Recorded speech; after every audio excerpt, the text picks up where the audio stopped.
Es el que vamos a estudiar el día de hoy, porque la semana pasada estudiamos el capítulo 1. Hicimos la introducción a este libro y descubrimos algunos símbolos. Por ejemplo, ¿qué cosa eran los 7 candeleros que estaban dentro del templo por donde Jesús estaba caminando? ¿Se acuerdan?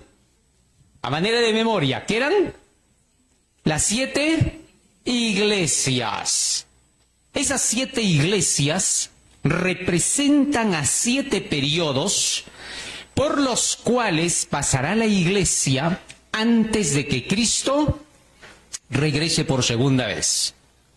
Hoy vamos a estudiar 4 de esas 7 iglesias y la próxima semana vamos a concluir con las otras 3, ¿correcto?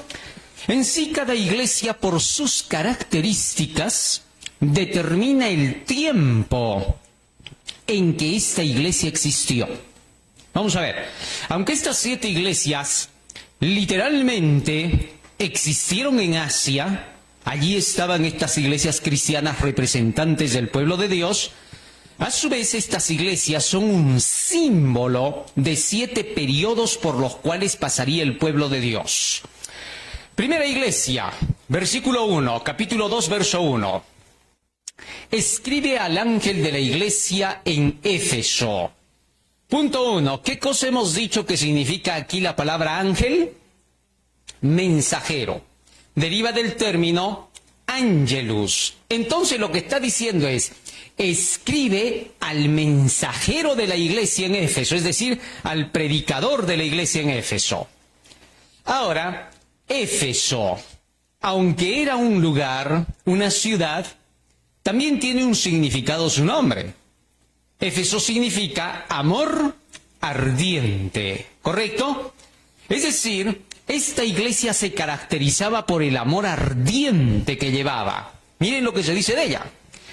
El que tiene las 7 estrellas en su diestra, que son los 7 ángeles, el que anda en medio de los 7 candeleros de oro, dice esto. Vamos avanzando un poco más. Yo conozco tus obras, le dice a la iglesia de Éfeso, es decir, tu vivencia de la fe. Las obras son la vivencia de la creencia, ¿correcto? Por eso siempre se dice que la fe y las obras van juntas. Perdón. Ahora, la vivencia de esta iglesia de Éfeso, ¿cómo era? Dice el Señor, yo conozco tus obras y tu arduo trabajo y paciencia. ¿Cómo era, dice? O sea, ¿era una iglesia ardiente o no? Por eso su nombre, ¿qué es? ¿Amor qué? Ardiente. ¿Se dan cuenta cómo el nombre va de acuerdo con las características de esta iglesia? Muy bien, no queda ahí. Y tu arduo trabajo y paciencia, es decir, las labores de la obra de Dios. Y que no puedes soportar a los malos. Y has probado a los que se dicen ser apóstoles y no lo son, y los has hallado mentirosos. Ahora bien, los apóstoles, ¿quiénes eran? Los 12 que seguían a Cristo, ¿no es cierto? ¿Cuál fue el último apóstol que quedó y que murió? Juan. ¿En qué año se murió Juan? ¿Se acuerdan? ¿En el año qué? 100 de la era cristiana. O sea, esta iglesia existe durante el tiempo ¿de quién? De los apóstoles. Cuando acaban los apóstoles, esta iglesia se acaba. Hasta ahí fue el periodo de la iglesia de Éfeso.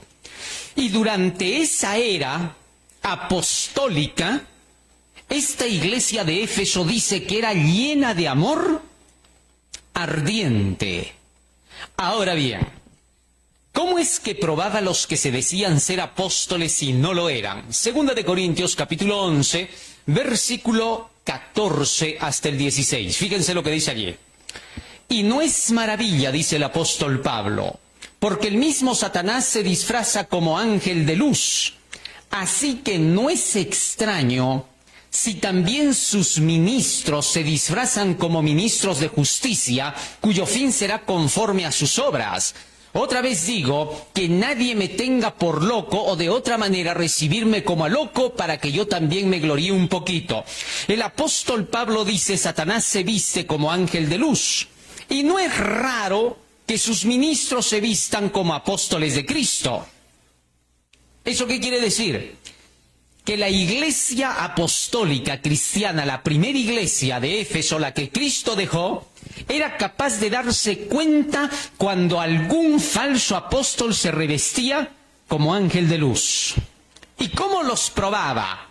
¿Cómo sabía cuándo alguien era un verdadero apóstol y cuándo no era un verdadero apóstol? Bueno, utilizaba de la prueba bíblica. Primera de Corintios capítulo 4, verso 6. Fíjense lo que dice allí. Pero esto, hermanos, lo he presentado como ejemplo en mí y en Apolos, dice Pablo, por amor de vosotros, para que en nosotros aprendáis a no pensar más de lo que está escrito, no sea que por causa de uno os envanezcáis unos contra otros. El apóstol Pablo decía, nosotros hemos aprendido a no pensar más allá de lo que está, ¿qué? ¿Escrito dónde? En la Biblia. Las escrituras del Antiguo Testamento eran todo lo que tenían entonces, porque recién Pablo estaba escribiendo sus cartas para el Nuevo. Entonces, la prueba para saber quién era de Dios y quién no era de Dios era si hablaban, enseñaban de acuerdo con lo que dicen las Santas Escrituras. Si alguien predicaba algo que no dice la Biblia, no se le aceptaba. En ese tiempo, un movimiento que tenía fuerza era el gnosticismo. Los gnósticos creían que la sabiduría emergía de la profundidad del alma del ser humano y que por lo tanto la palabra gnosis, que significa conocimiento, debía de ser expresada de acuerdo con la experiencia humana. Y trataban de descartar lo que enseñaba la Biblia. Decían que las escrituras eran anticuadas. Ya en ese tiempo decían eso. Mientras que los apóstoles enseñaban que las escrituras permanecían para... Primera de Pedro, capítulo 1, verso 23 y 24, fíjense cómo enseñaban los apóstoles. Siendo renacidos, no de simiente corruptible, sino de incorruptible, por la palabra de Dios que vive y permanece ¿por cuánto tiempo? ¿Esto qué cosa indicaba?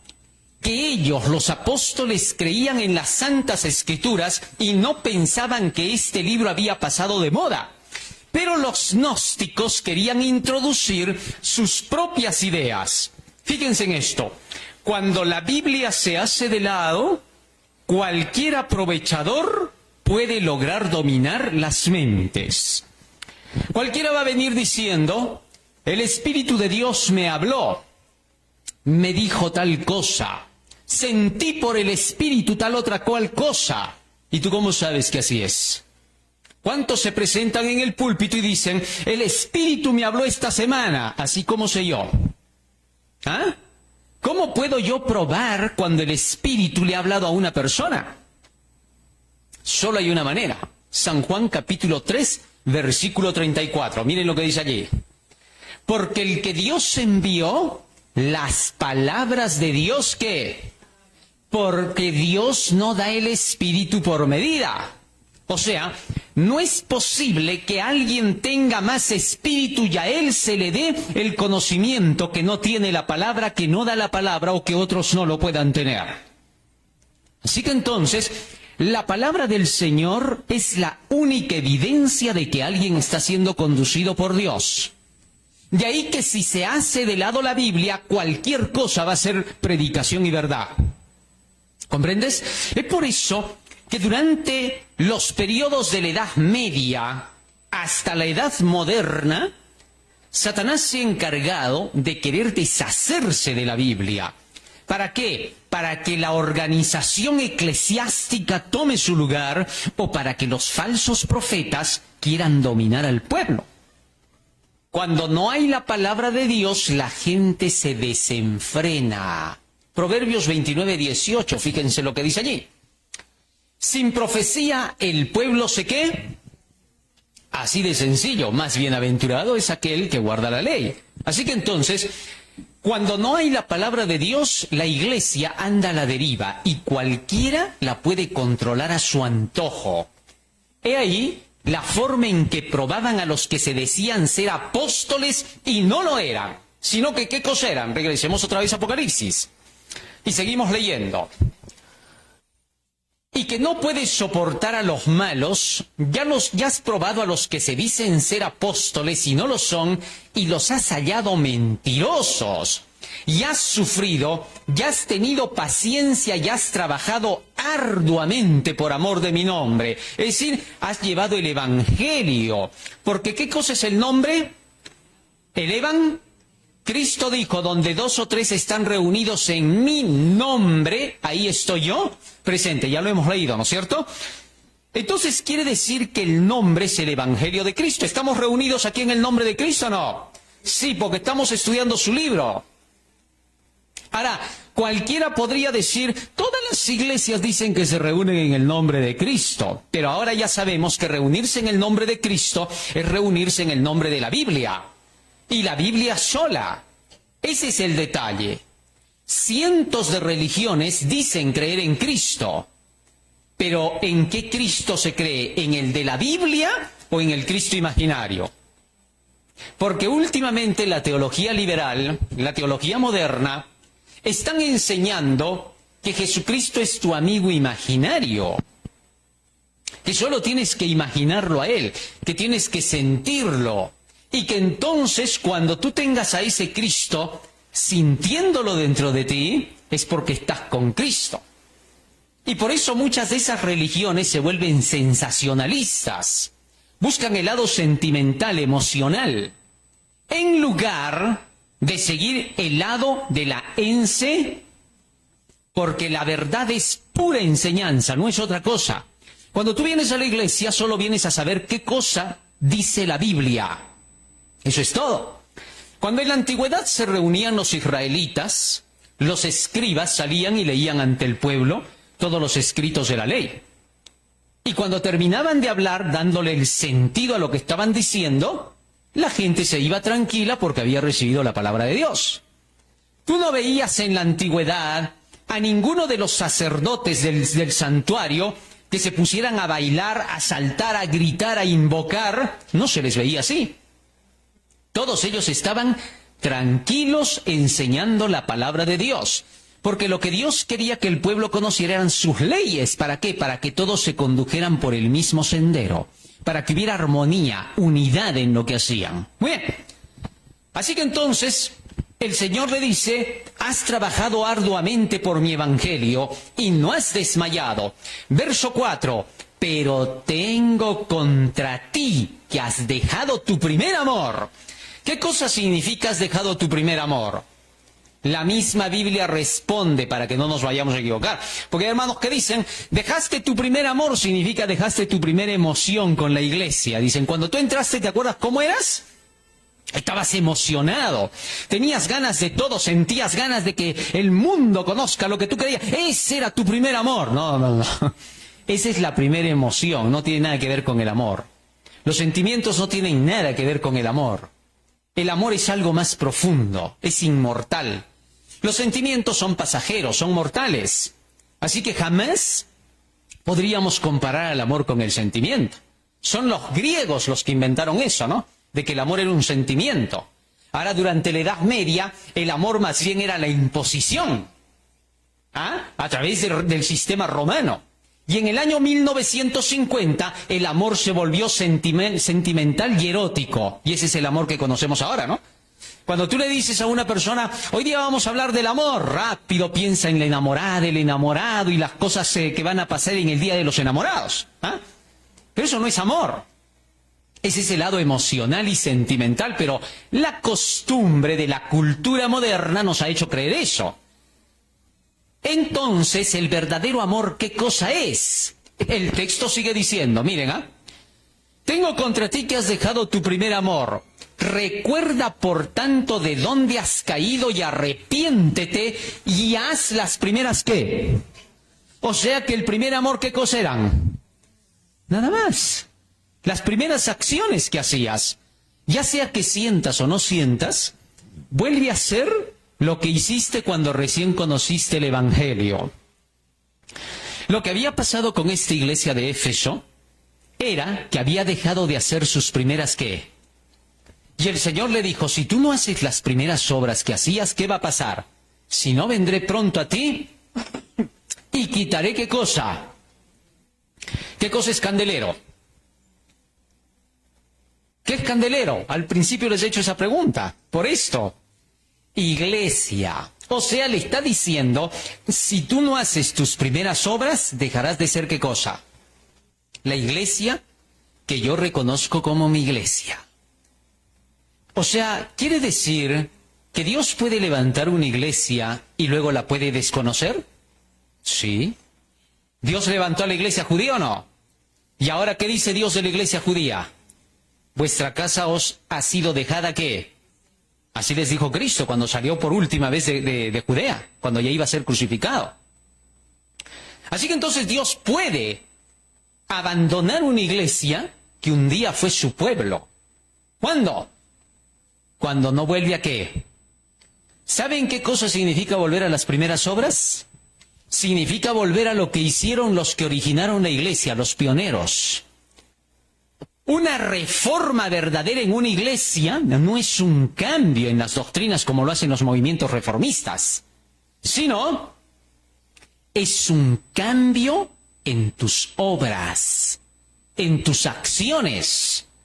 Volver a lo que se creyó al inicio, en este caso, a lo que creyeron los pioneros. Escuchaba a un pastor que estaba predicando, un pastor adventista de nuestra iglesia, sorprendentemente, ¿no? Que, de hecho, que está en apostasía. Y que decía, a mí no me interesa lo que hayan creído los pioneros. A mí no me interesa lo que hayan dicho los pioneros. A mí me interesa lo que yo descubro por mí mismo y solo. Este contradice por completo a todos los principios bíblicos. ¿Por qué? Porque aquí está diciendo otra cosa. Vuelve a tu primer ¿qué? Es decir, aquello que fue el inicio. Entonces, si nosotros queremos volver a nuestro primer amor como iglesia adventista del séptimo día, tenemos que volver a nuestros orígenes, a por qué vinimos a la existencia y qué trabajo hacíamos. Y cuando hagamos eso, habremos regresado a nuestro primer ¿qué? ¿Te diste cuenta? Pero decir, no me importa lo que los pioneros hayan creído, pronto voy a decir, tampoco me importa lo que los apóstoles hayan creído. Me importa lo que yo encuentro.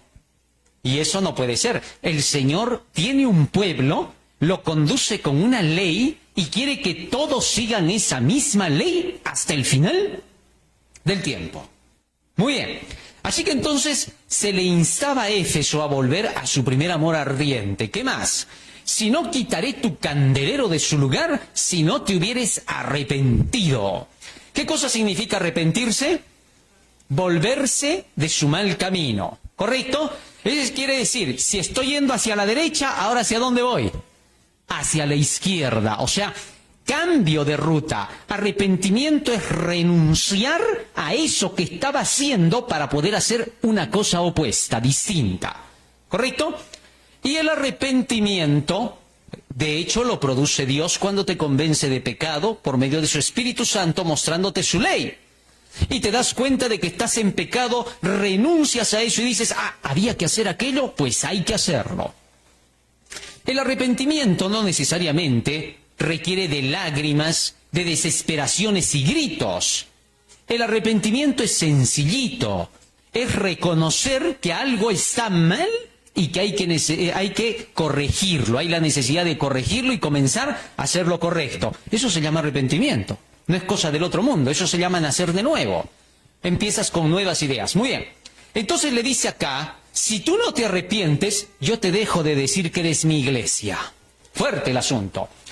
Pero tienes esto, que aborreces las obras de los nicolaítas, las cuales yo también aborrezco. Más adelante vamos a ver eso. ¿Por qué? En la tercera iglesia habla también de los nicolaítas y ahí se explica qué cosa significa esa doctrina, ¿ya? El que tiene oído, oiga lo que el Espíritu dice a las iglesias.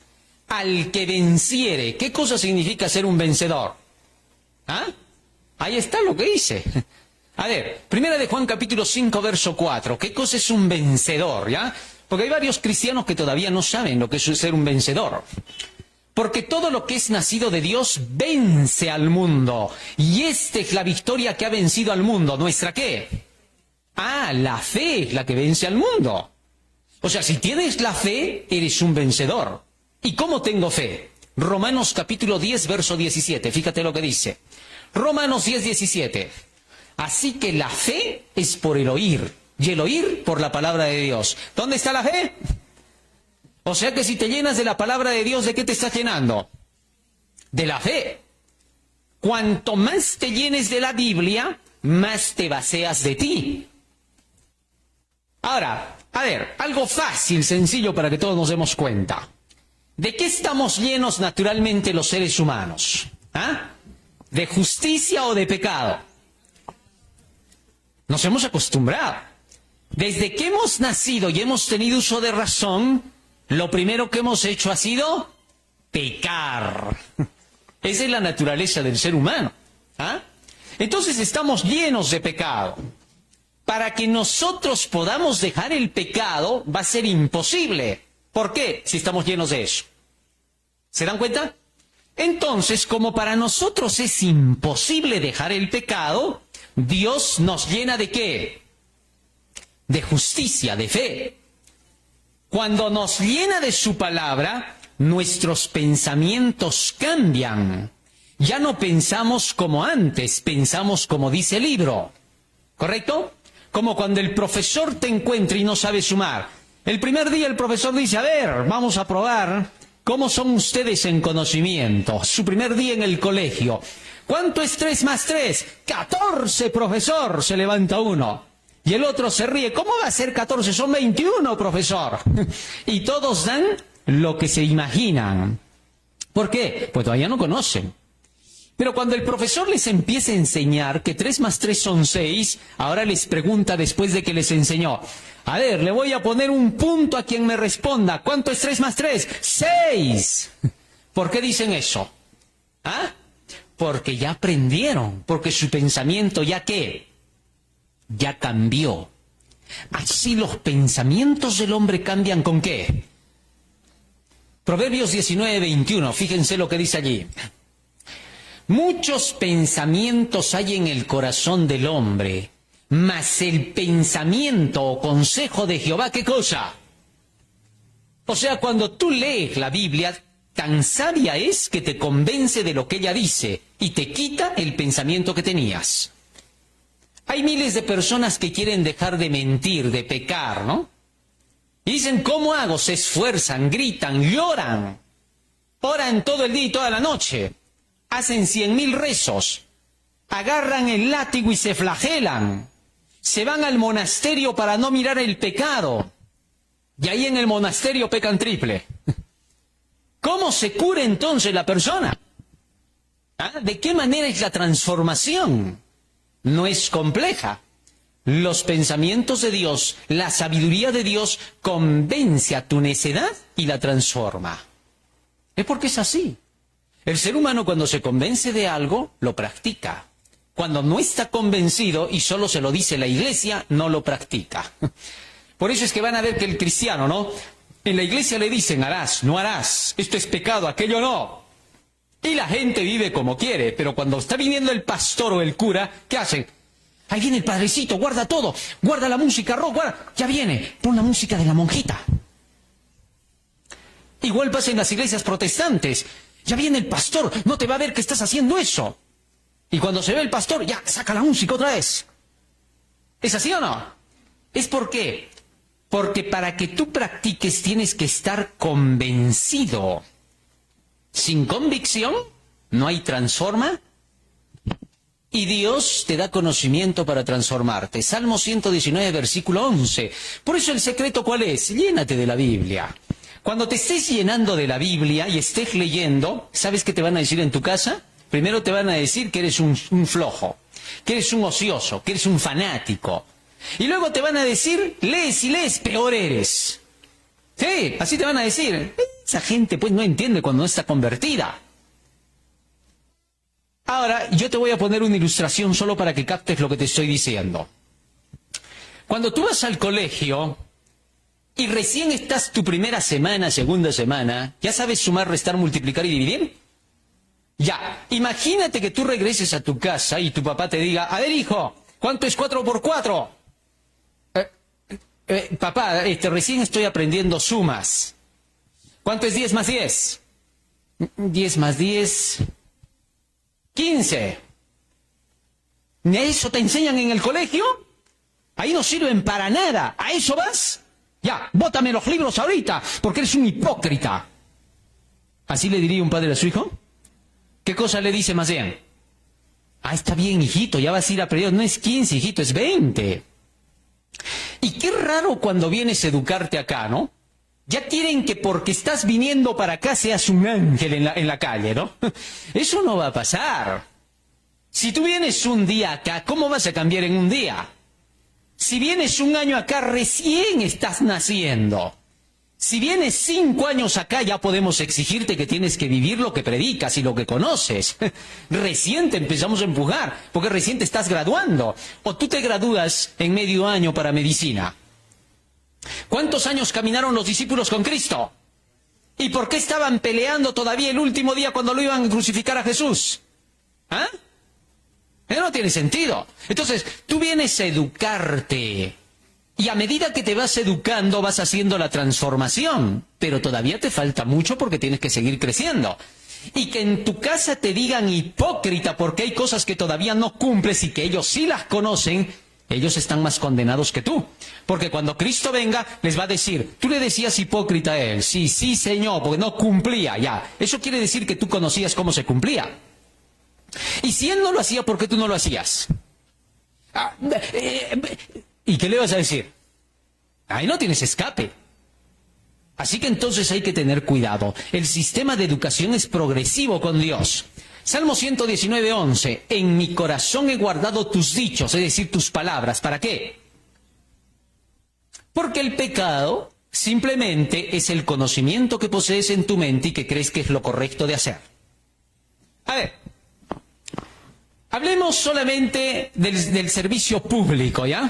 De los políticos. ¿Por qué los políticos se echan la mitad al bolsillo y 3/4 partes más? Y con lo otro que queda te dicen que con eso han gastado. ¿Por qué se llevan todo el dinero y sus manos son porosas? ¿Ah? Del 99.9% de ellos. ¿Qué les pasa? ¿Por qué cuando suben, son elegidos en un cargo, lo primero que hacen es robar? ¿Ah? ¿Por qué? Porque ellos creen que así tiene que ser. Por algo es político, a eso entra. Ningún político fácilmente entra a gobernar. No les interesa. Entran a ver cuánto hay de dinero para poder sacar. ¿Ah? Eso es lo que ocurre. Es por eso que ningún cristiano se mete en política. No es que no conoce, conoce porque tiene que sufragar, tiene que hacer muchas cosas, pero nunca se mete a ser un político porque sabe que la política es lo opuesto de la Biblia. ¿Ah? Entonces, ¿qué ocurre? Ellos piensan que están haciendo lo que es normal de hacer y no quieren que nadie les reclame. Pero si su mente cambia y llegan a darse cuenta que lo que están haciendo se llama robar y que eso es pecado y que la paga del pecado es muerte y que van a ser juzgados y ven que todo se cumple en las profecías, se van a aterrorizar y se van a dar cuenta de su pecado, se van a humillar y de miedo, temblando como pecadores arrepentidos, van a decirle al Señor, perdóname, y van a cambiar. ¿Qué cosa los cambia? ¿La iglesia? No, la iglesia no cambia a nadie, te voy avisando, ¿eh? ¿Su papá, su mamá? No. Entonces, la verdad. Conoceréis la verdad y la verdad os hará libres. ¿Está claro? Ese es el gran cambio del ser humano. Muy bien. Ya tenemos la victoria que vence al mundo. ¿Qué cosa? Llénate de la palabra y ya tienes la victoria dentro. Antes de tú poder vencer, asegúrate de que tienes la victoria dentro.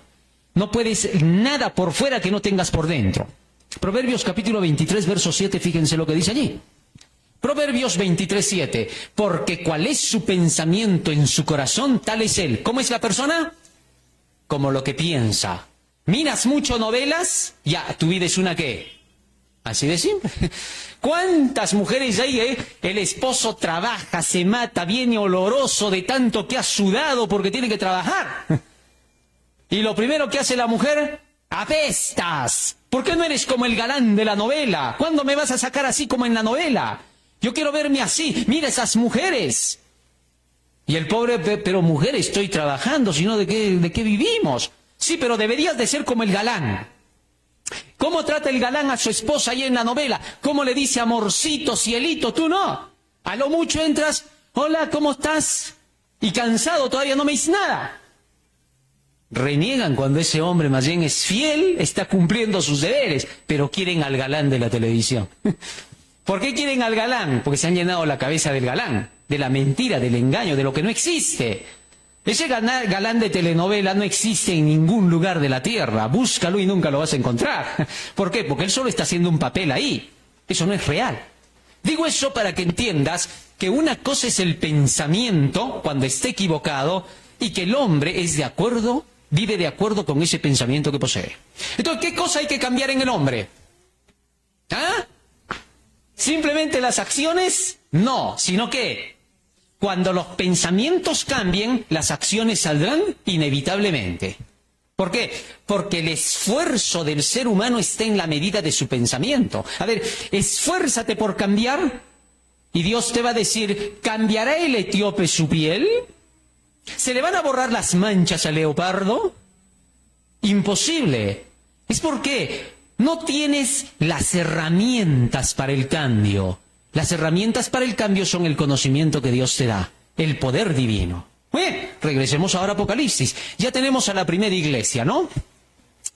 Al que venciere, al que se llene de toda mi palabra, le daré a comer del árbol de la vida. Lógico, pues el árbol de la vida es la palabra de Dios. El cual está en medio del paraíso de Dios. Y cuando Cristo venga, comerás de ese árbol del que comió Adán. ¿Por qué? Pues la Biblia dice que el paraíso ha sido trasladado al cielo. Juan lo vio en el cielo, ¿no? En visión en Apocalipsis 22. Ya vamos a hablar de eso más adelante. Muy bien. Segunda iglesia, el mensaje a Esmirna. Esmirna significa mirra. La mirra servía para poder ponerle como ungüento a los muertos, ¿ah? Y como un bálsamo para los que estaban vivos cuando estaban en un momento de desesperación. Era relajante. Así que la palabra mirra debe de estar en relación con esta segunda iglesia. Vamos a ver. Y escribe al ángel de la iglesia en Esmirna, el primero y el postrero. ¿Quién habíamos visto la semana pasada que era el primero y el postrero? Jesús. El que estuvo muerto y vivió dice esto, sin duda es Jesús. Y yo conozco tus obras y tu tribulación y tu pobreza, pero tú eres rico, rico espiritualmente. ¿Ah? ¿Por qué? Pues estaban llenos de la palabra. Ahora, ¿qué iglesia vendría a ser Esmirna? La iglesia después del año 100, cuando se acaban los apóstoles. ¿Está claro? Ahora, ¿qué pasó con la iglesia después de que se acabaron los apóstoles? Fue una iglesia perseguida. Los circos romanos se empezaron a llenar de cristianos. Los asesinaban de formas crueles. Les echaban sangre sobre las pieles que les vestían como animales a ellos. Les echaban sangre de animales y soltaban los leones en los circos para que se los coman. Así la matanza era horrible de los cristianos. Y a esa iglesia el Señor le dice, tú eres rico espiritualmente, pero eres pobre en cosas materiales. Y también la blasfemia de los que se dicen ser judíos y no lo son, sino sinagoga de Satanás. ¿Por qué llamaba así el Señor? Estamos hablando de la iglesia después del 100. ¿Qué estaba pasando en la iglesia para que Dios les diga la blasfemia de los que se dicen ser judíos y no lo son? Libro de Romanos, capítulo 2, verso 17 al 21. ¿Qué cosa significa decirse ser judío pero no serlo? Vamos a ver, la Biblia tiene todas las respuestas. No necesitas imaginarlas. He aquí tú tienes el sobrenombre de judío y te apoyas en la ley y te glorías en Dios. ¿Qué cosa dice que decían estos? Que creían en la ley, que creían en Dios, decían. Verso 18. Y conoces su voluntad e instruido por la ley apruebas lo mejor. Confías en que eres guía de los ciegos, luz de los que están en tinieblas, instructor de los indoctos, maestro de niños que tienes en la ley la forma de la ciencia y de la verdad. Tú pues que enseñas a otro, ¿no te enseñas a ti mismo? ¿Tú que predicas que no se ha de hurtar, hurtas? Verso 22. ¿Tú que dices que no se ha de adulterar, adulteras? ¿Tú que abominas de los ídolos, cometes sacrilegio? ¿Qué estaba pasando con estos? Decían que creían en la ley, pero no la querían cumplir, porque decían que cumplir era legalismo. Oigan, habían llegado a inventar patrañas. ¿Quién es un legalista? Legalista es el que se pega a la letra de la ley, pero quiere obedecer a su manera. ¿Esos eran los judíos o no? Los judíos del tiempo de Jesús, la ley, decían, ¿no? Y cuando tenían que cumplir la ley, la cumplían a su manera. Se la aplicaban como ellos querían. Y Cristo les dijo por eso, ninguno de vosotros cumple la ley. San Juan capítulo 7, verso 19. Fíjense lo que dice allí. ¿No os dio Moisés la ley? Y ninguno de vosotros cumple la ley. ¿Cuántos judíos cumplían la ley? ¿Cuántos fariseos cumplían la ley? ¿Cuántos saduceos cumplían la ley? Hasta el día de hoy hay teologías que dicen que los judíos eran estrictos guardadores de la ley y por eso eran legalistas. Sin embargo, Jesús les llama legalistas, pero no eran estrictos guardadores de la ley. Es todo lo contrario. ¿Quién ha movido las palabras? ¿Quién ha reescrito las palabras y el léxico de su significado? ¿Sabes tú que a partir del siglo III, por los tiempos de Constantino, se cambió el significado de varias palabras? Y que a medida que ha venido pasando el tiempo, se cambiaron todos los conceptos de la mayoría de las palabras. Y que si se levanta uno de ese tiempo, resucita y conversa con nosotros, no nos entiende ni a... ¿Sí? Si resucitara el apóstol Pablo y el apóstol Pedro, y nosotros le dijéramos lo que significan las palabras de acuerdo con el diccionario moderno, se rascarían la cabeza y nos dirían así: ¿ustedes son de la Tierra? No parecen. ¿De qué planeta han venido? Nos desconocerían. Nos dirían que somos alienígenas. Pues nos han cambiado todo. Te han hecho creer mentiras. Y es por eso que la gente se confunde. Es por eso que siempre predicamos así, ¿no? Puedes conocer todas las materias de la tierra. Puedes ser ingeniero, puedes ser arquitecto, puedes ser abogado, puedes ser juez. Eso no te lleva ni siquiera a la puerta que va para el cielo. Para nada te sirve en salvación. Te puede servir para acá, para la tierra, para ganar tu platita, para tus robos y todo. Pero para llegar al cielo, no te sirve para nada una sola carrera. Eso quiere decir que jamás, en cuestiones de salvación, le creeríamos a un abogado o médico. Nada tiene que hacer, zapatero a sus zapatos. Porque cuando ellos nos hablan con sus palabras, nos hablan con las palabras que ya ahora nos han hecho creer que son lo que significan. Pero cuando vas a la Biblia, te encuentras que la Biblia dice cosas que en tu vida tú te habías imaginado que significaban. Es distinta. Así que si tú vienes a la Biblia, lo primero que tienes que hacer, ¿sabes qué es? Renunciar a todas tus ideas y dejar que la Biblia te enseñe todo, porque la Biblia tiene las palabras tanto técnicas como las palabras comunes que vas a emplear. Así que ya sabes, discutir con cualquier persona que no conoce de Biblia es perder tu tiempo. En una ocasión me encontré con unos filósofos de la universidad y me decían: la Biblia es leña para el fuego. Así es, le dije, la filosofía es leña para el fuego. ¿Qué cosa? Me dijeron. Así es, le dije. Cuando uno no conoce algo, habla cualquier cosa. ¿Y sabes por qué? Cuando tú no conoces de Biblia, interpretas a la Biblia de acuerdo con los conceptos que te han dado, y por eso ves tantas religiones que se ganan la platita bien ganada, entre comillas, ¿no? Porque te hablan lo que ellos leen e interpretan, pero no te hablan lo que la Biblia dice que significa cada palabra. Cada quien saca sus cuentas. Ya vamos a ver eso más adelante porque vamos a entrar en la simbología. Y te vas a dar cuenta de que la Biblia no era lo que tú pensabas, y que conocer el significado de las palabras de la Biblia es entender todo el mensaje bíblico. Muy bien, pero no nos vamos a quedar ahí. Ahora, cuando el Señor les dice la blasfemia de los que se dicen ser judíos y no lo son, quiere decir que en esta etapa, en el siglo I, en el tiempo de los llamados padres de la Iglesia, de Ignacio de Antioquía, Justino Mártir y toda esa gente, ya había entrado una falsedad en la Iglesia. La mentira de los que se decían ser creyentes judíos y no lo eran. Fíjate, varios de estos llamados padres de la Iglesia comenzaron a adorar a Dios en el día del sol, en el domingo. Y eso no dice la ley. Y se decían ser judíos en el espíritu y no lo eran, porque estaban negando la ley de Dios ya. Ya empezó a entrar el misterio de la iniquidad en ese tiempo. Y por eso el texto bíblico dice, son sinagoga de Satanás.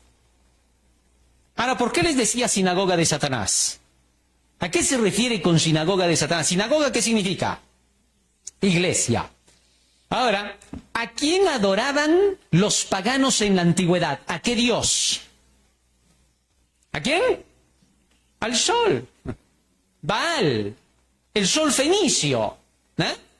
Ahora, siendo que adoraban al dios sol, el dios sol es Satanás. O sea, la iglesia de Satanás, la sinagoga de Satanás, no guarda la ley, no sigue el sábado. ¿Qué día seguía? Por eso dice, la sinagoga de Satanás son de esos que se dicen ser judíos y no lo, porque ya en ese tiempo estaba introduciéndose esa creencia. Pero eso no queda ahí, sigan leyendo. No temas en nada lo que vas a padecer, le dice el Señor a esta iglesia. He aquí el diablo echará a algunos de vosotros en la cárcel, para que seáis probados y tendréis tribulación por ¿cuántos días? Día por año, ¿cuánto es? 10 años. Esta iglesia en el año 303, durante 10 años fue perseguida y asesinada por Diocleciano, emperador de Roma.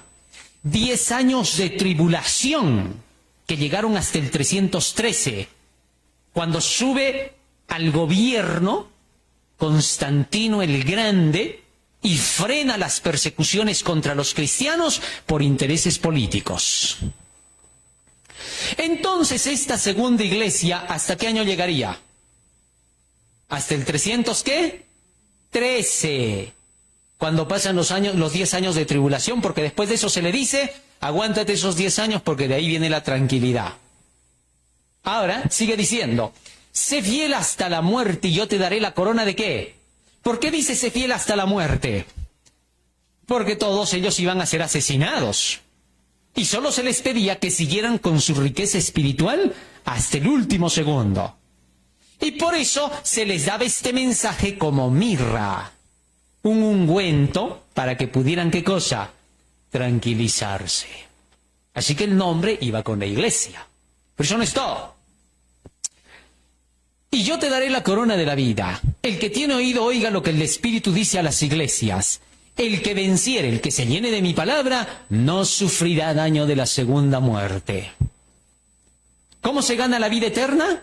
Segunda de Timoteo capítulo 3 versículo 15. Fíjate lo que dice el apóstol Pablo. ¿Cómo se obtiene la vida eterna? Y que desde la niñez has sabido las sagradas escrituras, las cuales te pueden hacer sabio ¿para qué? Que es en Cristo Jesús. Es decir, la palabra de Dios te salva. Eso es lo que te está diciendo. Ahora la teología moderna dice, no, la palabra no te salva. ¿Quién te salva? Jesús te salva. Con su método neurolingüístico, ¿no? Separan a Cristo de su palabra. Es como ese que le preguntó a una señora, señora, ¿cómo se llama su hijo? Bueno, señor, mi hijo se llama Julio César. Muy bien. ¿A quién ama más usted? ¿A Julio o a César? Y la mamá se quedó mirando. Oye, Julio César es mi hijo, los dos son el mismo. Así también sucede acá. Hay unos que dicen, tú solo crees en Cristo, no en la palabra. Están separándolo, porque Cristo es la palabra viviente, el verbo que se hizo carne, la palabra que caminó por las calles. Él era Jesucristo. La teología moderna quiere convertir a la persona de Cristo en la salvación, cuando es el mensaje de Cristo el que te salva. Muchos caminaron con Jesús, Judas caminó al lado de Cristo. ¿Por qué no se salvó entonces, si estaba con la persona de Jesús? Día y noche todavía con él. ¿Qué le pasó? ¿Ah? No nos engañemos. Toda la nación judía lo conoció a Jesús en persona. 5.000 caminaban un día con él. Y al otro día ya no querían caminar. ¿Se acuerdan lo que le dijeron? ¿Tú qué señalases, pues, para poderte creer? Moisés hizo caer el maná del cielo. ¿Tú qué señalases? Y Cristo les dijo, yo bien sé que ustedes me siguen porque ayer les di de comer a toditos ustedes. Ustedes no vienen por vida eterna, sino porque les llené el estómago. Trabajen por la vida eterna, por la palabra, lo que trae salvación, y no por lo momentáneo. ¿Les dijo así o no? Léetelo en San Juan capítulo 6. Entonces, ¿qué hacían? Estos astutos trataban de hacer que la gente, los fariseos, lo mirasen a Jesús como persona. Y al mirarlo como persona le ibas a encontrar 1000 errores a Jesús. No porque los tuviera, sino porque ellos se los fabricaban. Fíjate cómo, mira. Estos decían así de Jesús. Jesús es un transgresor de las leyes. ¿Por qué? Cura en sábado. No solamente eso, no hace caso de las tradiciones de los padres. Así que como persona, ¿cómo era Jesús? Un pecador empedernido. Pero ahora Jesús como enseñador, como el maestro, como la verdad, todo estaba en armonía con la Biblia. ¿Cómo era?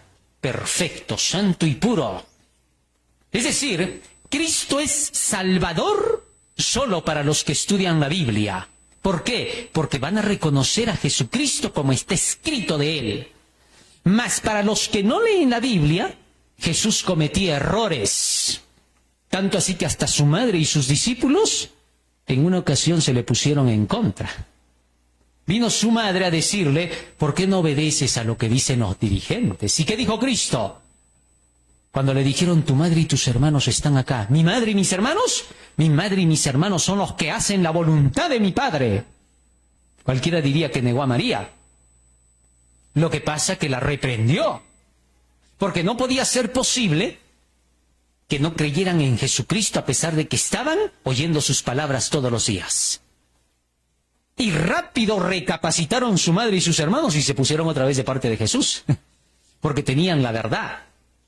Así que hay que tener cuidado. A Jesucristo no lo seguimos como persona, porque nadie lo ha visto como persona en este tiempo, solo los de su época. Tú no lo ves como persona.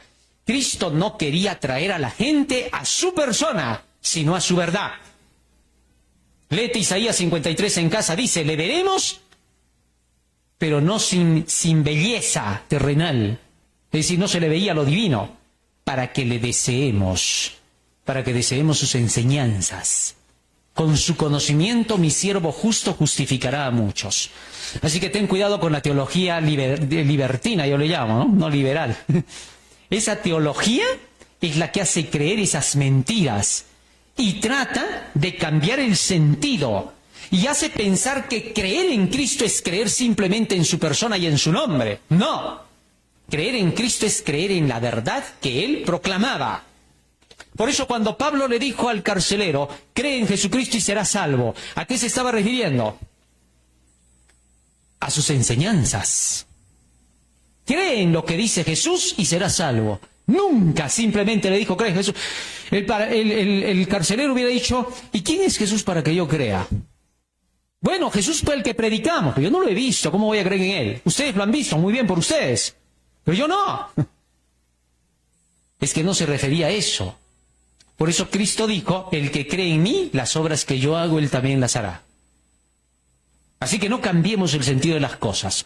Cuidado con el gnosticismo cristiano. Hay que ser cristiano puro. Muy bien, seguimos leyendo, regresamos ahora a Apocalipsis. Y escribe al ángel de la iglesia en Pérgamo, la tercera iglesia. ¿Qué cosa significa Pérgamo? Como el Apocalipsis está escrito en griego, hay que entender sus palabras en griego. Per, doble. Gamia, matrimonio. ¿Doble qué? Doble matrimonio. ¿Qué iba a pasar con la iglesia en ese tiempo que se dice que se iba a casar con otro más? Es decir, es una iglesia adúltera. Eso es lo que se está diciendo. Vamos a ver. Y escribe al ángel de la iglesia en Pérgamo: el que tiene la espada aguda de 2 filos dice esto. ¿Cuál es la espada de 2 filos? La palabra de Dios. Así lo dice Hebreos capítulo 4, versículo 12. ¿Ah? Fíjate lo que dice. Porque la palabra de Dios es viva y eficaz y más cortante que toda espada de ¿qué? Así que la palabra de Dios, ¿qué es? ¿La espada de qué? De 2 filos. Ya está. Entonces, cuando dice acá, el que tiene la espada de 2 filos, está diciendo el que tiene la palabra. Algo iba a pasar en la iglesia de Pérgamo relacionado con la palabra de Dios. Ahora, de Pérgamo, de la ciudad de Pérgamo, salieron los pergaminos. De ahí viene el nombre pergamino. Porque entonces, ahí se iba a escribir la palabra de Dios en esos pergaminos. Así que todo está relacionado con la palabra de Dios para ese momento. Esto es maravilloso, ¿no? Vamos a ver. Sigo leyendo acá. Yo conozco tus obras, le dice a esta iglesia. ¿Y dónde moras? Donde está el trono de Satanás. ¿Por qué dice eso? ¿Por qué dice yo sé dónde moras, donde está el trono de Satanás? ¿Qué cosa había en Pergamia o en Pérgamo? ¿Ahí vivía el diablo? ¿Ah? Pues ahí dice que estaba el trono de Satanás. ¿Ah? ¿Quién estaba? Zeus. Ahí estaba la estatua de Zeus. A Zeus lo tenían en una cabeza grande de la cara de Zeus y su cuerpo era de una serpiente, la serpiente de la sabiduría, de la medicina, Esculapio. ¿Correcto? ¿Por qué? Porque ahí se hacían las curaciones más esotéricas, ocultistas y hechiceras. Entonces la gente venía a buscar el conocimiento de la medicina con Zeus, la sabiduría. Y lo que salían de ahí no eran médicos, sino que brujos.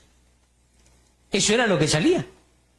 Es sorprendente que hasta el día de hoy se tenga eso como símbolo en la medicina, ¿no? La serpiente que está enredada en una copa, ¿no? 2 serpientes en una copa. En fin, bueno, de eso vamos a hablar en otra ocasión. ¿Por qué? Y se van a sorprender. Desde ese día van a ir a comer tomates, zanahorias y lechuga para curarse. Y nunca más van a hacer otra cosa. Bueno, en fin, es otra cosa que vamos a hablar. Pero en fin, ahora dice acá, yo sé dónde moras, donde está el trono de Satanás, donde está Zeus, pero retienes mi nombre. Es decir, todavía tienes ¿qué? Mi evangelio, todavía no me has abandonado, dijo el Señor.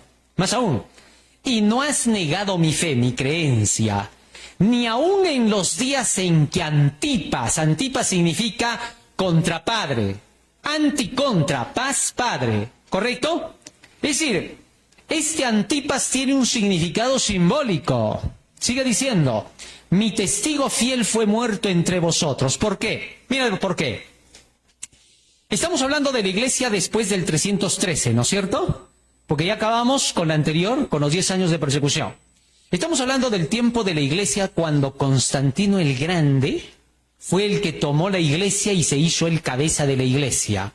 Y se dio el título de Pontifex Maximus, el padre de la iglesia. Así comenzó el papado. El papado no empieza con Pedro, no tiene nada que ver con Pedro. A Pedro nunca tú le vas a escuchar que se llame Santo Padre. Nunca se llamó con ese nombre. El primero que se dio ese título fue Constantino, el puente máximo. Ahora, ¿por qué se puso Pontifex Maximus? Ese nombre venía desde la antigüedad, desde los días de Nimrod. el constructor de la Torre de Babel. Porque Nimrod creaba puentes para llegar con la gente y formar un solo bloque mundial para construir la torre, de la cual él decía que era el puente para llegar al cielo. ¿Correcto? Por eso viene Pontifex Maximus. Pontifex, ponte, puente. ¿Correcto? Muy bien. Ahora, ¿qué resulta? Que este Constantino comenzó a crear puentes con las religiones paganas. No creaba muros, según él, sino puentes ecuménicamente. Fue el primer ecumenista diabólico y satánico que engañó a los cristianos. Y entonces, ¿qué hizo? Les dijo a los cristianos judíos: yo ya no los voy a perseguir más como Diocleciano, pero eso sí, a cambio vamos a hacer algo. ¿Qué? Vamos a hacer un cambio pequeño en la ley. El cuarto mandamiento, nada más. Como todos los paganos guardan el día de Invictus, es decir, del dios Sol, para que todos estén en armonía con nosotros y se vuelvan cristianos, yo voy a hacer que ellos acepten el cristianismo, pero ustedes tienen que guardar el domingo.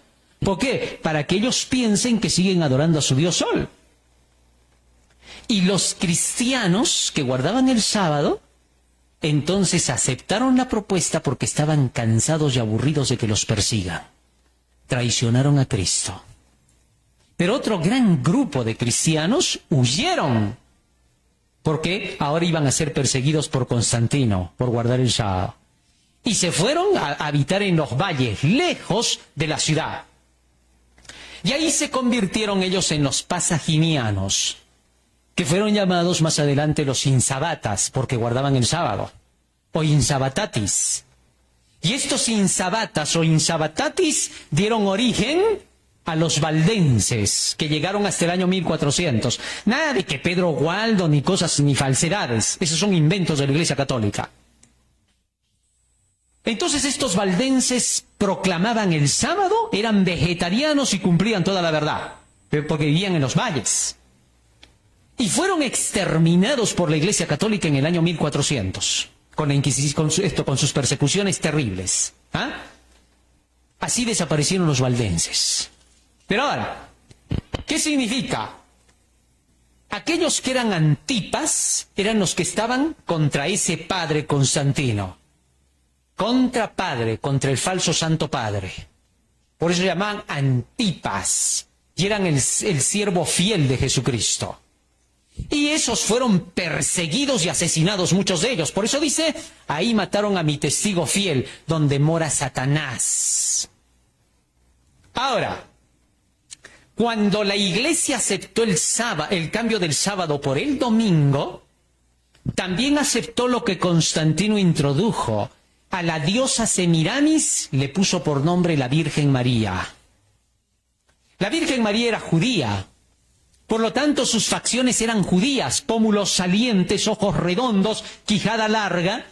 Pero la Virgen María que tú conoces tiene la cara chiquita, es de color blanca, tiene los ojos verdes, a veces los tiene azules, se le andan cambiando, de acuerdo al lugar, a veces es rubia, a veces es castaña y en otras cabello negro.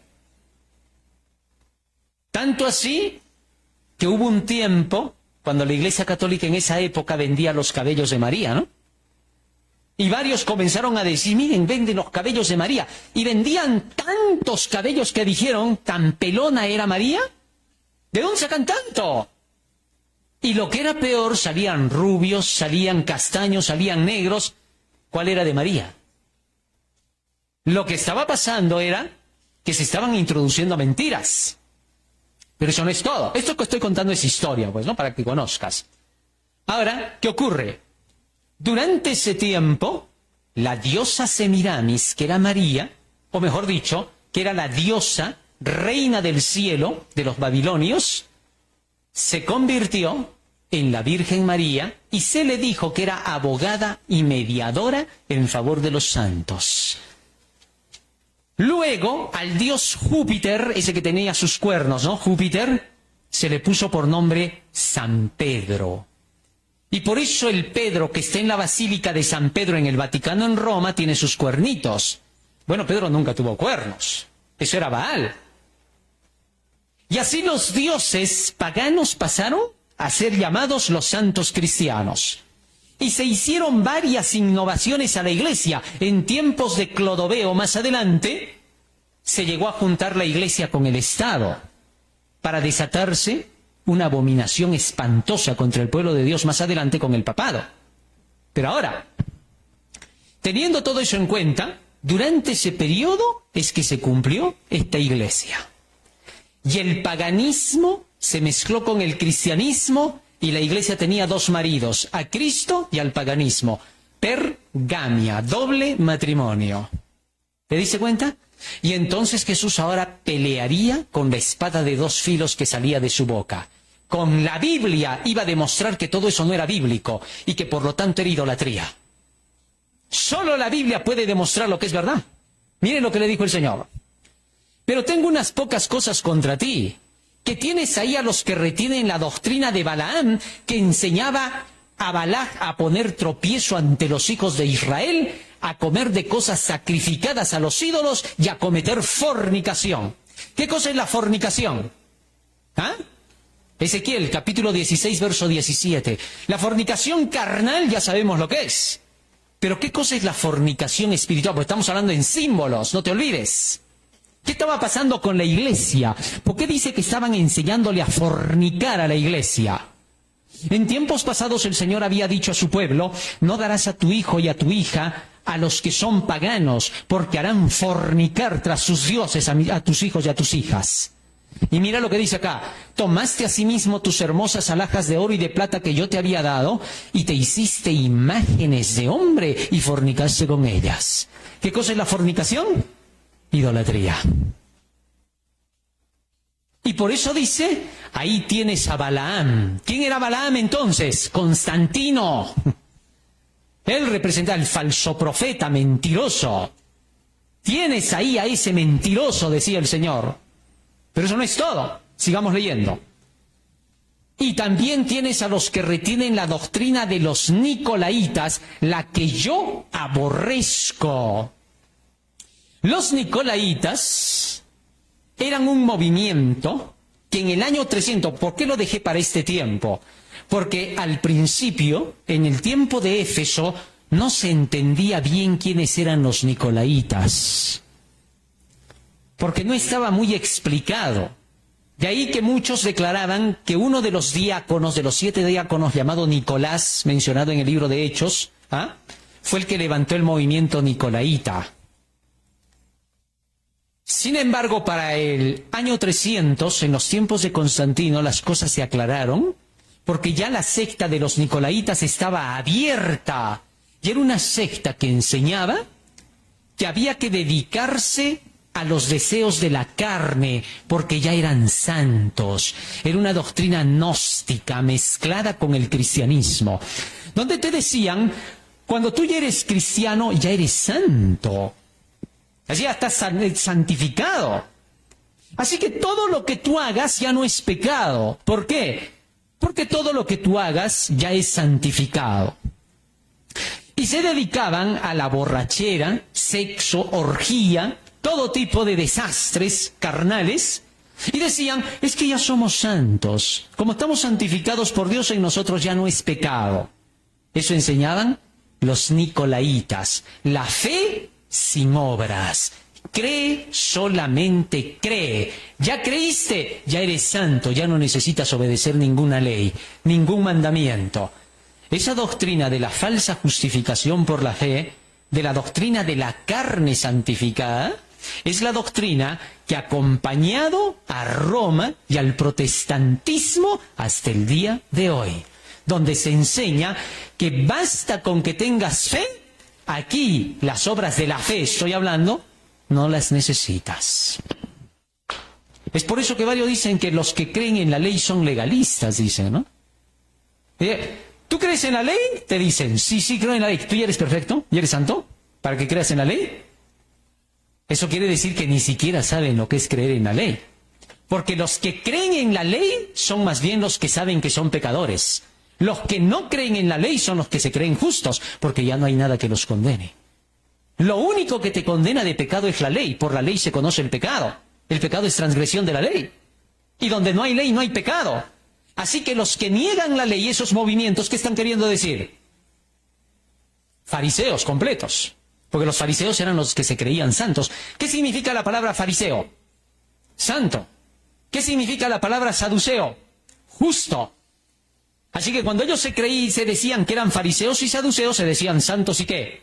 Y por eso Jesucristo les dijo, a unos que se creían santos y justos, les dijo, 2 hombres subieron para hacer una oración, y contó la parábola. Entonces hay que tener cuidado. Los que creen en la ley de Dios son los que saben que son pecadores. ¿Por qué? Por lo mismo que creen en la ley, saben que están transgrediéndola y necesitan ser libertados por Cristo y no se sueltan de Jesús. Mas los que niegan la ley son los que quieren vivir libertinamente como les da su gana. Y a eso le llaman, es porque yo creo en Jesús que ya soy salvo. Yo no soy salvo por obedecer la ley, dicen todavía atrevidamente. Yo por gracia soy salvo. Y no saben ni lo que significa la palabra gracia. Ya vamos a hablar de eso. Ya vamos a llegar. Muy bien. Ser simplemente creyente pero no practicante, fe sin obras. Por tanto le dice el Señor, arrepiéntete, es decir, renuncia al pecado, renuncia a la transgresión de la ley, vuelve a la ley. Eso solo se le podía decir a los cristianos que habían pisado la ley al aceptar a Constantino para guardar ¿qué día? ¿Te das cuenta? Eso es clarísimo, es la iglesia del año 300 cuando se quitó la ley de Dios. Muy bien, sigo leyendo. Pues si no, vendré a ti pronto y pelearé contra ellos con la espada que sale de mi boca. ¿Con qué voy a pelear, dijo el Señor? Con mi palabra. ¿Y sí? Porque entonces los reformadores vendrían en la siguiente iglesia con la palabra de Dios. Sigo leyendo. El que tiene oído, oiga lo que el Espíritu dice a las iglesias. Al que venciere, al que se llene de la palabra, le daré a comer del maná escondido. El maná escondido es la palabra. Y le daré una piedrecita blanca. ¿Quién es la piedrecita? ¿Ah? Cristo. ¿Por qué se llama piedrecita blanca? Pues puro, sin pecado. ¿Y cómo te voy a dar la piedrecita blanca? Por la palabra. Lo vas a conocer a Cristo. Y en la piedrecita, en lo que vas a conocer de la Biblia, escrito un nombre nuevo, el cual ninguno conoce sino aquel que lo recibe. Es decir, cuando tú lees la Biblia por ti mismo, te llenas de ese conocimiento y descubres un nombre que solo tú lo conoces porque solo tú lees la Biblia. ¿Ah? Así que, si tú quieres saber cuál es ese nombre, ¿qué tienes que hacer? Llénate de la Biblia. Así de sencillo, eso es ya cosa personal, ¿no? Muy bien, y vamos a la última iglesia, para que no se nos extienda mucho el tiempo. Ya he dicho que la próxima semana, las otras 3 iglesias, ¿ya? Cuando hablamos de estos temas de Apocalipsis y las profecías, pongámosle todo el interés. Y aunque sea a veces un poquito larguito el tema, vale, porque nos educa lo suficiente y rápido, y sobre todo por el tiempo en que estamos viviendo, ¿no es cierto? Miren lo que dice ahora acá. El mensaje a Tiatira. Y escribe al ángel de la iglesia en Tiatira. ¿Qué cosa significa Tiatira? La hija. ¿Por qué se le decía la hija? Desde el pasado se conocía al nombre de la hija de Babilonia, a Nínive. Es decir, Babilonia. Pero eso no queda ahí, ahorita vamos a ver más. Sigue diciendo, el Hijo de Dios, el que tiene ojos como llama de fuego. ¿Qué dijimos que eran los ojos de llama de fuego? Los ojos eran la inteli y el fuego era ¿qué? La palabra de Dios. O sea, Jesucristo tiene la inteligencia basada ¿en qué? En la Biblia, porque Jesús está lleno de ¿qué? De la Biblia, ya está. Sigue diciendo más, y pies semejantes al bronce bruñido, dice esto. Cuando hemos estudiado el santuario, el bronce representa a la humanidad de Jesús. Lo que significa que los pies representan al Evangelio. Pablo dijo, hay que estar calzados con el Evangelio de la paz. Entonces los pies representan al Evangelio y el bronce significa que el Evangelio es Cristo humano. De eso vamos a hablar más adelante. No me voy a detener ahí porque no es el momento, ¿ya? Yo conozco tus obras y amor y fe y servicio y tu paciencia, le dice a esa iglesia. ¿Qué iglesia sería esta? La iglesia del 538. ¿Por qué? Porque en el año 538, entonces recién se consolida la iglesia católico-romana con el papado, ¿correcto? Y termina el periodo donde ingresó todo el paganismo al cristianismo desde los días de Constantino. Y cuando llegue el tiempo del papado, se inicia la iglesia papal, ¿correcto? Y ahora vamos a ver por qué digo todo eso. Ya vamos a ver. Sigamos con las características. Estaríamos en el año 538 en adelante. Pero tengo unas pocas cosas contra ti. Miren lo que dice acá ahora, que toleras que esa mujer, ¿qué cosa es mujer? Hay una iglesia, está mencionando una iglesia, que esa mujer, Jezabel. ¿Qué significa la palabra Jezabel? Significa exaltada de Baal. Eso significa Jezabel. ¿Ya? Entonces, ¿qué estaría diciendo acá? La iglesia que es exaltada de qué? O la que exalta a Baal. Así es como se traduce. ¿Ya? Ahora, ¿quién era Baal, dijimos? El dios sol de quién? De los fenicios. Y Jezabel era fenicia. Así que ella adoraba al dios ¿qué? Sol, Baal. Así que entonces, aquí lo que se está diciendo, tienes dentro de ti a la iglesia que exalta a Baal. ¿Quién era esa iglesia que estaba exaltando a Baal? Baal era el dios sol, y al dios sol se le dedica ¿qué día? Así que entonces la iglesia católico-romana está mencionada acá, que era la que estaba exaltando a Baal. Pero eso no es todo. Miremos más características. Sigo leyendo. Que se dice profetiza, es decir, que dice que predica, y enseña y seduce a mis siervos a fornicar. ¿Qué cosa era fornicar? ¿Ídola? Y a comer cosas sacrificadas a quién. Esa es la única iglesia, porque las iglesias protestantes recién iban a surgir. La iglesia hasta ese tiempo se estaba mezclando con el paganismo. Así que era la iglesia que estaba introduciendo la idolatría, pero eso no es todo.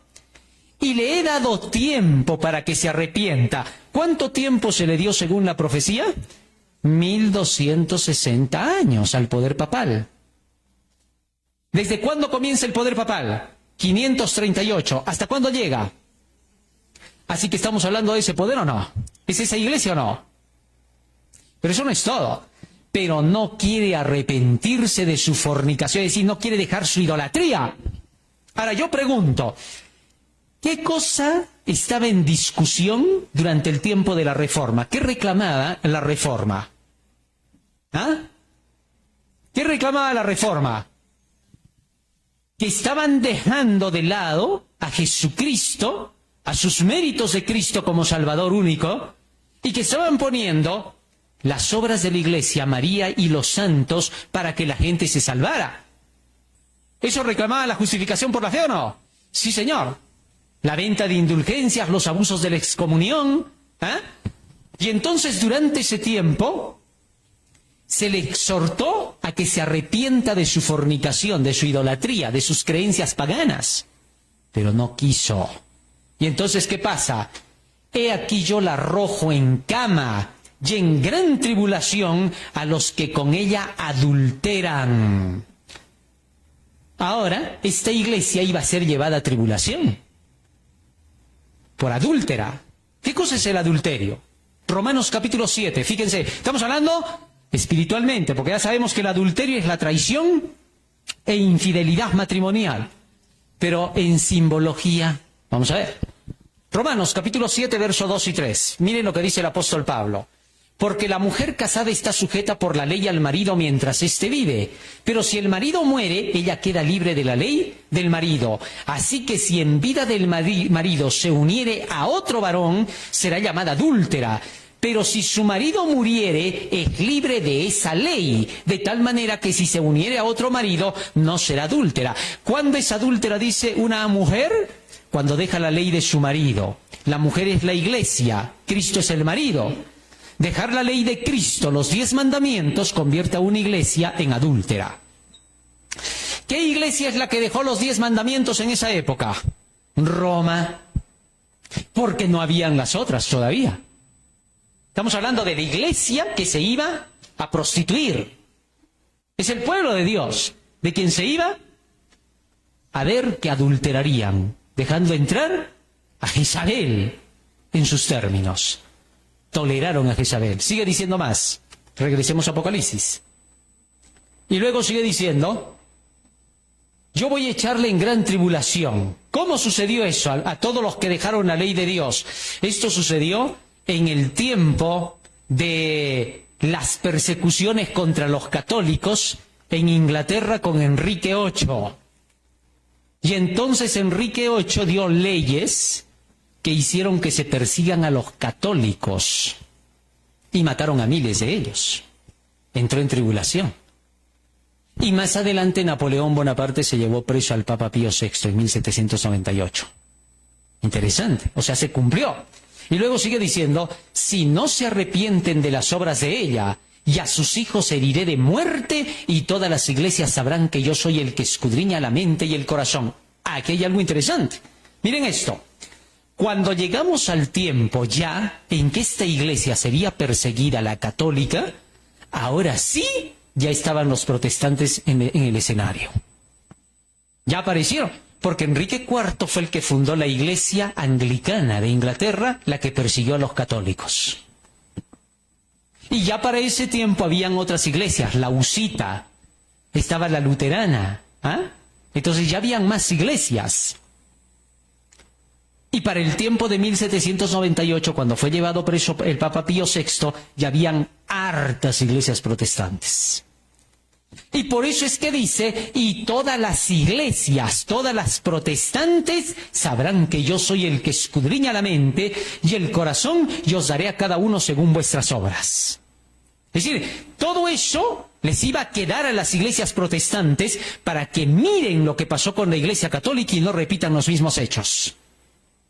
Si los protestantes llegan a ecumenizarse con los católicos, como se está haciendo ahorita, entonces el Señor les pagará según sus obras. Aquí les está advirtiendo, ni siquiera vayan a juntarse. Sigue diciendo más. Pero a vosotros y a los demás que están en Tiatira, a cuantos no tienen esa doctrina y no han conocido lo que ellos llaman las profundidades de Satanás, la iglesia profunda, la iglesia esotérica y ocultista, la iglesia que incluso levantó al movimiento jesuita, esa se llama la iglesia profunda, contra la que ahora se está luchando dentro de la misma iglesia católica. En la pandemia Viganó, ¿se acuerdan? Dijo, hay una iglesia profunda, la iglesia del sínodo, la sinodal. Es la iglesia que quiere hacer que se cumplan idealismos ocultistas y satánicos. Y por eso es que Viganó se atrevió a decirle a Francisco I que es el anticristo, ¿no? Y ha luchado fuertemente, y ahora la iglesia católica está dividida en dos. Hay un grupo que son los sinodales, los que creen en el Papa a pie juntillas. Y hay otro grupo que no cree en el Papa, que solamente cree en sus doctrinas católicas. Así que tengan cuidado. Aquí se hace mención de esa iglesia profunda. Y luego dice, yo os digo, no impondré otra carga. ¿Por qué? Porque Dios no les iba a dar más conocimiento a esta iglesia, sino solo hasta lo que se reclamó en la Reforma. En ese tiempo no se habló todavía del tema del sábado y la ley. No os impondré otra carga. Cuando le preguntaron a Martín Lutero, ¿no? Le dijeron, ¿qué opinas del día sábado? Y él respondió, es el día que la iglesia debería reunirse, dijo él. Es el día sagrado del Señor. Pero él no obligó a nadie porque dijo, no voy a hablar sobre esto, porque ya ha habido un gran cisma con la Reforma, y si hablo del sábado esto se va a poner peor, va a ser una gran carga para la iglesia. Y se cumplió, no os impondré otra carga. No era el momento, porque en las próximas iglesias recién vamos a ver eso. Muy bien, y vamos al final. Pero lo que tenéis, retenedlo hasta que yo venga, es decir, sigan creyendo en lo que hasta aquí han creído de la Biblia. No dejen el asunto de la justificación por la fe. Al que venciere, al que estudie mi palabra y guardare mis obras hasta el fin. Miren, ¿por qué el Señor hacía tanta alusión en las obras? Porque habían muchos que pensaban que porque se enseñaba la justificación por la fe, las obras ya no contaban. Hasta el día de hoy siguen enseñando así la mayoría de protestantes. Niegan la parte de las obras porque no entienden qué cosa es la fe y las obras verdaderas. Entonces aquí dice, el que guarde mis obras hasta el fin, se les promete, yo le daré autoridad sobre las naciones, es decir, contrarias a las obras de Roma, que son las que inventó Roma, y las regirá con vara de hierro. ¿Qué es la vara de hierro? La palabra de Dios. Y serán quebradas como vaso de alfarero, como yo también la he recibido de mi Padre, porque Cristo recibió la palabra de su Padre. Y le daré la estrella de la mañana, es decir, serán los portadores de la luz. Satanás en un tiempo fue la estrella de la mañana, el portador de luz. Jesucristo ahora es la estrella de la mañana. Y a todos los que tengan la verdad se les llamará la estrella de la mañana, porque van a tener la luz de Dios, que es su palabra. El que tiene oído oiga lo que el Espíritu dice a las iglesias. Bueno, hasta ahí hemos llegado con estas 4 primeras iglesias. Como les dije, un poquito larguito, el próximo va a ser más corto, porque solo son 3 iglesias. Pero lo que importa es lo que hemos aprendido. Aunque no te quedara el 100% de lo que he dicho, bastaría con que el 30% te quede y habrás entendido todo lo que quería que entiendas. Ya tienes el conocimiento de la salvación y la vida eterna. Vamos a pedirle a Jesús que Él nos ayude para que estas palabras queden grabadas en nuestra mente y corazón. Y antes de hacer esta oración,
muy bien, queridos hermanos, ya estamos de retorno para despedir el Día del Señor. Para eso vamos a buscar en nuestros himnarios el himno 472, Día Santo del Señor.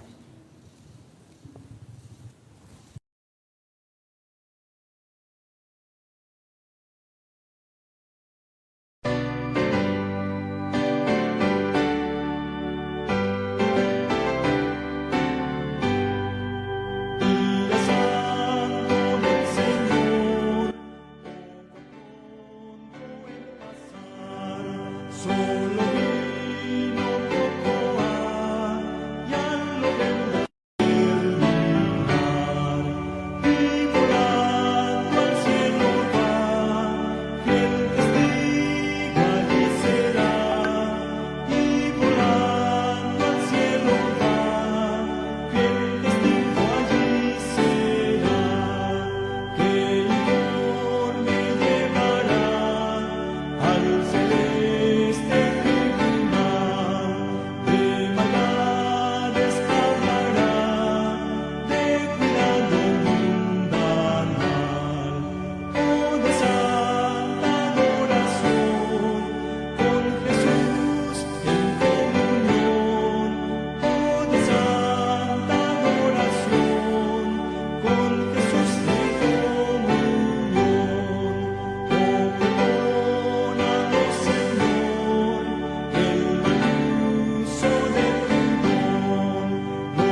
Proverbios capítulo 17. Mejor es un bocado seco y en paz que casa de contiendas llena de provisiones. El siervo prudente se enseñoreará del hijo que deshonra y con los hermanos compartirá la herencia. El crisol para la plata y la hornaza para el oro, pero Jehová prueba los corazones. El malo está atento al labio inicuo, y el mentiroso escucha la lengua detractora. El que escarnece al pobre afrenta a su hacedor, y el que se alegra de la calamidad no quedará sin castigo. Corona de los viejos son los nietos, y la honra de los hijos son sus padres. No conviene al necio la antilocuencia, cuanto menos al príncipe el labio mentiroso. Piedra preciosa es el soborno para el que lo practica. A donde quiera que se vuelve haya prosperidad. El que cubre la falta busca amistad, mas el que la divulga aparta al amigo. La reprensión aprovecha al entendido, más que 100 azotes al necio. El rebelde no busca sino el mal, y mensajero cruel será enviado contra él. Mejor es encontrarse con una osa a la cual han robado sus cachorros, que con un fatuo en su necedad. El que da mal por bien no se apartará el mal de su casa. El que comienza la discordia es como quien suelta las aguas, deja pues la contienda antes que se enrede. El que justifica al impío y el que condena al justo, ambos son igualmente abominación a Jehová. ¿De qué sirve el precio en la mano del necio para comprar sabiduría, no teniendo entendimiento? En todo tiempo ama el amigo, y es como un hermano en tiempo de angustia. El hombre falto de entendimiento presta fianzas y sale por fiador en presencia de su amigo. El que ama la disputa, ama la transgresión, y el que abre demasiado la puerta, busca su ruina. El perverso de corazón nunca hallará el bien, y el que revuelve con su lengua caerá en el mal. El que engendra al insensato para su tristeza lo engendra, y el padre del necio no se alegrará. El corazón alegre constituye buen remedio, mas el espíritu triste seca los huesos. El impío toma soborno del seno para pervertir las sendas de la justicia. En el rostro del entendido aparece la sabiduría, mas los ojos del necio vagan hasta el extremo de la tierra. El hijo necio es pesadumbre de su padre y amargura la que lo dio a luz. Ciertamente no es bueno condenar al justo, ni herir a los nobles que hacen lo recto. El que ahorra sus palabras tiene sabiduría, de espíritu prudente es el hombre entendido. Aún el necio cuando calla es contado por sabio, el que cierra sus labios es entendido. Meditando en los proverbios que acabamos de leer, nos vamos a poner de rodillas para terminar con una oración.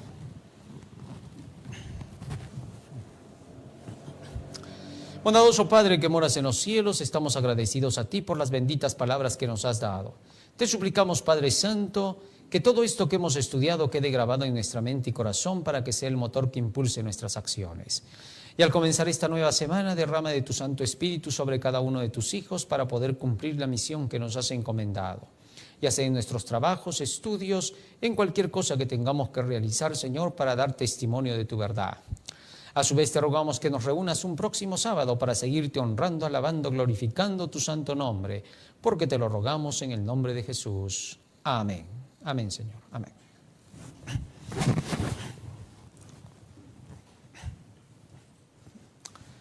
Muy bien, hermanos, con todos una feliz semana, que el Señor les bendiga.